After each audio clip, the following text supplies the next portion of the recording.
लखनऊ से खबर आ रही है। आजाद अधिकार सेना के राष्ट्रीय अध्यक्ष अमिताभ ठाकुर ने आज चुनाव आयोग को पत्र लिखकर भारतीय जनता पार्टी द्वारा इन लोकसभा चुनाव में पूरे देश में किया जा रहे बेहिसाब और अभूतपूर्व खर्च के संबंध में जांच कर कार्रवाई की मांग की है। उन्होंने कहा कि भाजपा द्वारा अन्य सभी पार्टियों की तुलना में उत्तर प्रदेश सहित पूरे देश में धुआंधार खर्च किया जा रहा है, जिसमें जनसभा, टेंट, माइक, हेलीकॉप्टर के साथ सभी संभव प्रचार माध्यमों से किया जा रहा है खर्च शामिल है। इस कारण विभिन्न भाजपा प्रत्याशियों द्वारा अपने क्षेत्र में अनुमान्य राशि से अधिक खर्च किए जाने की संभावना के साथ चुनाव प्रचार में काले धन के प्रयोग की संभावना से भी इनकार नहीं किया जा सकता, जैसा विगत दिनों एंड और सीबीआई ने गोवा चुनाव प्रचार के संबंध में दावा किया था। अमिताभ ठाकुर ने चुनाव आयोग से अपने वित्तीय पर्यवेक्षकों तक भाजपा के केंद्रीय कार्यालय में से सूचना प्राप्त कर इन्हें सत्यापित कर अग्रिम विधि कार्रवाई करने की मांग। यह एक सर्वज्ञात तथ्य है कि मौजूदा लोकसभा चुनाव में भारतीय जनता पार्टी द्वारा अन्य सभी पार्टियों की तुलना में कई गुना अधिक बेहिसाब और अभूतपूर्व खर्च किया जा रहा है, जो जनसभाओं के साथ हेलीकॉप्टर तथा सभी संभावित प्रचार माध्यमों में लगे खर्च शामिल हैं। इनमें काले धन के उपयोग की संभावना से इनकार नहीं किया जा सकता, जैसा विगत दिनों स्वयं ईडी और सीबीआई ने एक अन्य पार्टी के संबंध में दावा किया था। अतः मैंने चुनाव आयोग के साथ इनकम टैक्स, ईडी और सीबीआई से भारतीय जनता पार्टी द्वारा इन चुनावों में किए जा रहे खर्च के संबंध में गहन जांच और समीक्षा कर नियमानुसार कार्रवाई किए जाने की मांग की है। खबर गाजियाबाद से है। गाजियाबाद में पुलिस और बदमाश के बीच एनकाउंटर। शालीमर गार्डन पुलिस की जवाबी कार्रवाई में बदमाश गोली लगने से घायल। बदमाश के कब्जे से तमंचा, जिंदा कारतूस, बाइक बरामद। अंधेरे का फायदा उठा साथी फरार हुआ। बदमाश व लूटपाट सहित जघन्य अपराध के दर्जन से ज्यादा मुकदमे दर्ज।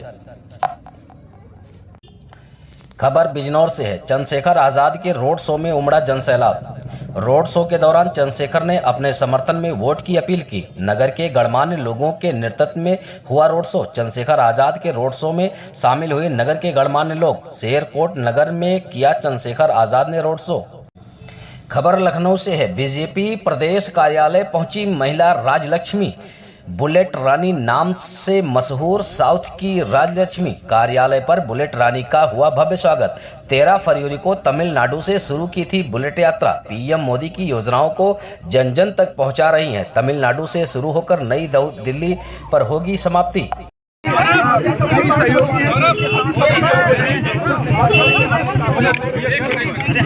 का एक अपना काम करने का तरीका है, देखिए कुछ कह भी रही है।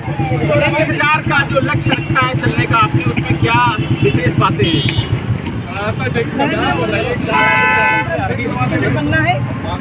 अभी बाइक सबके इंडिविजुअल करवा रहे हैं भैया, टीटी करवा देते हैं। Vote for Modi, vote for nation, इस नारा के साथ 21,000 किलोमीटर तमिलनाडु से दिल्ली तक मैं बुलेट मोटरबाइक किस तरीके का माहौल मिला आपको? किस तरीके की चीजें देखी आपने? तमिलनाडु में शुरू यात्रा तमिलनाडु, पांडिचेरी, आंध्रा, तेलंगाना, कर्नाटका, गोवा, महाराष्ट्र, छत्तीसगढ़, उड़ीसा, झारखंड, बिहार होते हुए आज उत्तर प्रदेश के लखनऊ में पहुंचे हुए हैं। और पूरा भारत देश भर में 18,000 से ज़्यादा किलोमीटर हो चुकी है। 18 अप्रैल को इस यात्रा दिल्ली में समापन होगी और पूरा देश की जनता मोदी जी के साथ है।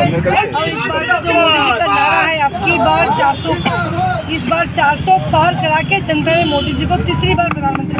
अयोध्या भी जाएंगी? अयोध्या जाएंगी? तीसरी बार प्रधानमंत्री अयोध्या से होके हमारे। अच्छा, तीसरी बार प्रधानमंत्री जब देश की सत्ता संभालेंगे, क्या चाहेंगे आप उनसे कि तीसरी बार वो क्या करें आप लोगों के लिए, किसी के लिए? देखिए, अभी भारत में पूरा विश्व भारत पीछे है। जैसे अमेरिका और रशिया जैसे राज्यों ने कह रहे कि फ्यूचर भारत में, फ्यूचर इंडिया में है। तो हम सब चाहते हैं कि हमारा देश विश्व गुरु बने, ताकि विश्व को हम एड्रेस कर सकें और विश्व स्तर पे डेवलप्ड नेशन बने।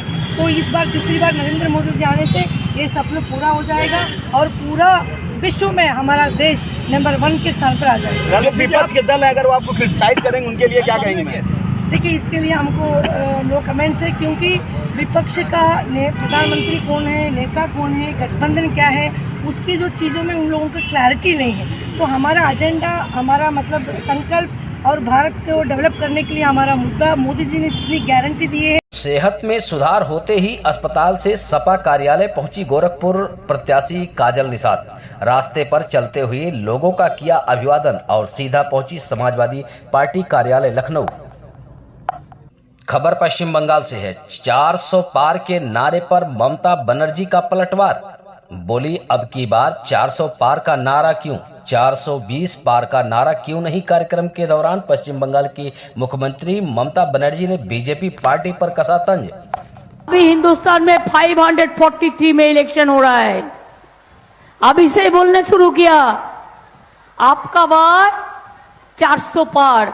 हम बोला 400 पार क्यों, 420 में जाओ ना, 420 पार करो तो अब तो 420 का सरकार बनेगा जो देश के लिए लोगों को जेल खाना में डालेंगे, लोगों को चुन चुन के मारोगे, ईडी भेजोगे, एनआईए भेजोगे, इनकम टैक्स भेज। इमरान मसूद के बयान पर भाजपा प्रवक्ता राकेश त्रिपाठी की प्रतिक्रिया। जो लोगों को डराते थे वह खुद को डर के साए में बता रहे हैं। बोटी बोटी काटने का ऐलान करने वाले अब समाज को डरा रहे हैं। भाजपा के 400 पार के नारे से घबराया विपक्ष। ईडी सीबीआई इनकम टैक्स की कार्रवाई से भ्रष्टाचारियों में हड़कंप। विपक्ष खलबली में है, हड़बड़ाहट में है। ये जान चुका है कि इस बार 400 पार का नारा साकार होने जा रहा है, तो इसलिए इस हड़बड़ी में अब बोटी बोटी फेम वाले इमरान मसूद, जो अब तक डराने का काम करते थे, जो प्रधानमंत्री मोदी जी की हत्या की हसरत पाल कर बैठे थे, अब वो भी समाज को डराने का काम कर रहे हैं। अब वो अपने आप को डर के साए में बताने का काम कर रहे हैं। सच बात यह है कि पूरे भ्रष्टाचारियों में इस समय हड़बड़ी है, खड़बड़ाहट है कि कैसे सीबीआई, ईडी और इनकम टैक्स की कार्रवाई से बचा जा सके, कैसे भ्रष्टाचार का धन बचाया जा सके। ये सारी खलबली इसी बात की है। खबर लखनऊ से आ रही है, जहां पर मूंगफली मंडी के पास स्कूटी में लगी आग। स्कूटी में आग लगने से मचा हड़कंप। सूचना पाकर मौके पर पहुंची दमकल की गाड़ी। वजीरगंज स्थित बड़ा छत्ता मूंगफली मंडी का मामला।